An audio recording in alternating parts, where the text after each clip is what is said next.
apa aja, tapi ternyata ada hurufnya. Nah, waktu kalian awal-awal belajar berhitung, kalian pasti pernah mendengar soal ini.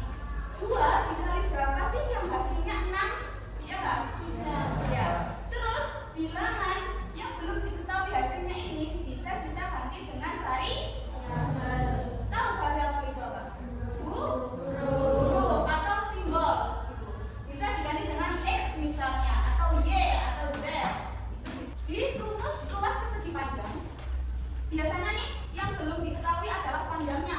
Luasnya sama lebarnya belum diketahui. Berarti itu kan P itu termasuk dengan variabel atau simbol lain yang belum diketahui bilangannya. Oke, untuk tujuan pembelajaran hari ini adalah yang pertama, kalian dapat mengidentifikasi unsur-unsur bentuk aljabar yang meliputi variabel, koefisien, konstanta, sama suku dengan tepat sesuai karakteristiknya.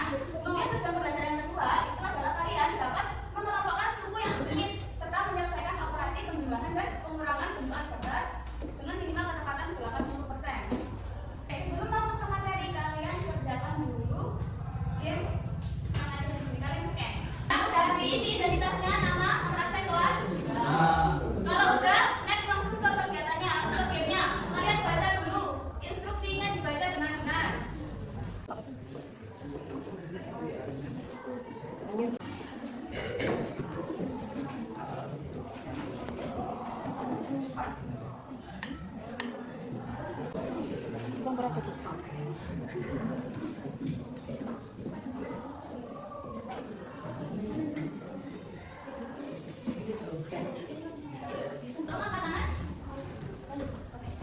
Jadi dari tadi aku belajar bagaimana menulis bentuk aljabar, mengelompokkan variabel yang sejenis, serta mengoperasikan penjumlahan dan pengurangan aljabar. Oke, terima kasih. Nah, tadi kalian main Sweetopia Aljabar. Apa ceritanya? Pak Budi merupakan seorang petani buah yang rajin. Ia mempunyai berapa kebun buah? 2, yaitu kebun 1 dan kebun 2. Nah, di kedua kebun tersebut terdapat berbagai macam buah. Ada apa aja? Bisa. Terus setiap musim panen, Pak Budi menghitung hasil buah dari kedua kebunnya untuk mengetahui jumlah panennya. Kalau udah dipanen tadi sama Pak Budi mau diapain? Dijual. Nah, ini adalah gambaran kebunnya Pak Budi, ada kebun 1 sama kebun 2. Nah, di kebun 1 menghasilkan berapa apel? Terus ada berapa mangga? 4. Dan berapa? 1.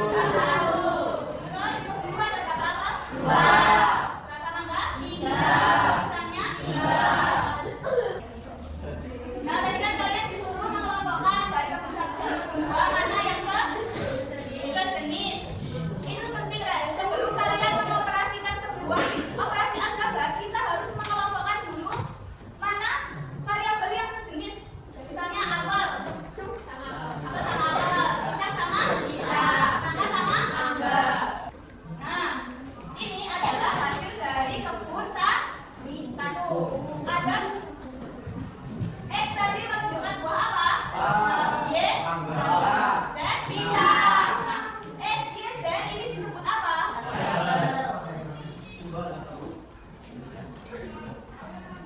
Ya, variabel. Jadi di sini kalian bisa tangkap nggak variabel itu apa? Huruf ya? Ya bisa. Atau simbol, simbol dari suatu benda, atau bisa simbol atau huruf yang mewakili sebuah bilangan yang belum diketahui jumlahnya. Dari sini kalian bisa lihat selain variabel ada angka. Nah, yang angka ada 2 dan 4. Ini disebut koefisien. Jadi koefisien itu apa? Bilangan faktor. Boleh, bilangan yang menyatakan faktor atau bilangan yang berada di depan variabel. Misal nih, waktu panen Pak Budi menemukan emas 5 gram. Nah, emas itu kan bukan termasuk buah, jadi dia nggak bisa divariabelkan, dia sendiri tanpa variabel.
Kenapa kok tidak bisa dioperasikan? Atau teman yang lain bisa membantu kenapa tidak bisa dioperasikan? Karena berbeda apanya? Ya, berbeda tangannya. Jadi syarat operasi aljabar bisa dioperasikan atau digunakan dikurangan itu tangannya juga harus sama. Tak boleh berbeda. Jadi tidak bisa ya? Tidak bisa kalau kita operasikan. Jadi mentok di sini aja, nggak bisa dioperasikan lagi. Paham?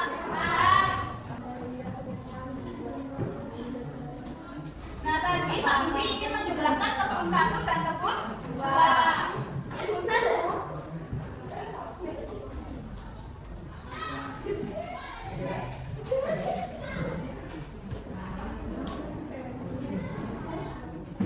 Kebun 1 ada berapa apel? 3. Tadi apel disimbolkan dengan variabel apa?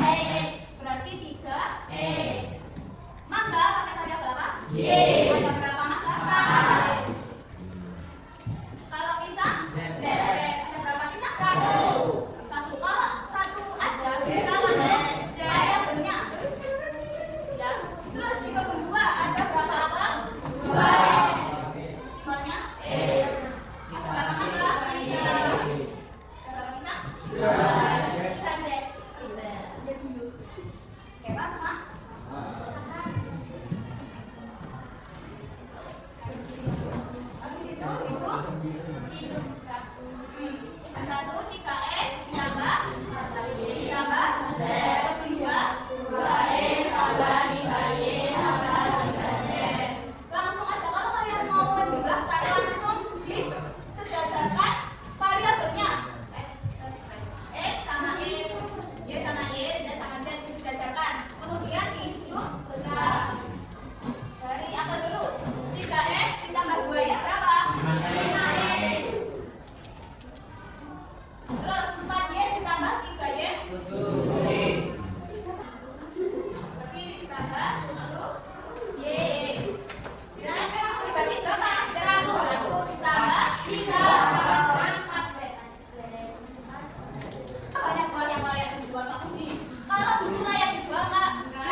berdoa menurut agama masing-masing dimulai. Selesai. Amin ya rabbal alamin. Terima kasih semua untuk pelajaran hari ini. Saya akhiri. Wassalamualaikum warahmatullahi wabarakatuh. Waalaikumsalam warahmatullahi wabarakatuh.